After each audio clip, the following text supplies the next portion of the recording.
కన్నా జరగాలి. ఈ ఏడాది అయిపోయింది 24. ఇక 25లో ఏప్రిల్ నుంచి బిగిన్ చేస్తే మామూలుగా అయితే 2 ఏళ్ళు పడుతుంది. కానీ ఇవాళ ఉన్నటువంటి అప్డేటెడ్ టెక్నాలజీలో అయితే 6 నెలలు చాలు. జనాభా లెక్కల సేకరణ పూర్తయ్యాక నియోజకవర్గాల పునర్విభజన జరగాలి. ఈ నియోజకవర్గాల పునర్విభజనలో ఎమ్మెల్యే సీట్లు పెరగాలి, ఎంపీల సీట్లు పెరగాలి, ఇవన్నీ పెరగాలి. ఆ తర్వాత అదంతా మహిళా రిజర్వేషన్లు అమలు కావాలి. మళ్ళీ దాంట్లో ఇందులో మహిళా రిజర్వేషన్ ఇంకొక కోణం ఉంది. మళ్ళీ అది కూడా పూర్తయ్యేటప్పటికి 27 అవుతుంది. ఇదంతా పూర్తయ్యాక 28లో కానీ 28 నవంబరు అక్టోబర్లో కానీ లేదా డిసెంబర్లో కానీ అప్పటికేమవుతుందంటే దేశంలో ఇబ్బంది కూడా ఉండదు. ఎందుకంటే మీరు అబ్జర్వ్ చేస్తే మధ్యప్రదేశ్, రాజస్థాన్, ఛత్తీస్గఢ్, ఉత్తరాఖండ్ ఇట్లాంటి ఎన్నికలన్నీ ఆ టైంలోనే జరుగుతుంటాయి. మన తెలంగాణ ఇవి దాదాపుగా ప్రతి ఏడాది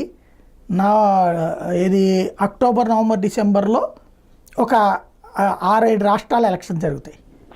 ప్లస్ మార్చి, జూన్కి వచ్చేటప్పటికి 7 రాష్ట్రాలు జరుగుతాయి ప్లస్ కేంద్రాన్ని. అంటే ఇక్కడ 7 దాదాపు ఒక 6 వేసుకోండి, 13 రాష్ట్రాలు ప్లస్ సెంట్రల్ ఆల్రెడీ ఒకేసారి పెట్టేయచ్చు, ప్రాబ్లం లేదు. ఎందుకంటే 6 నెలల్లోపు ఎన్నికలు జరిగే వాటికి ముందే పెట్టచ్చు. దాన్ని సవరించి ఏడాదిలోపు ఎన్నికలు జరిగాయన్నారనుకోండి, ఏకదం జరిగిపోతాయి. దాని తర్వాత మిగతా. కాకపోతే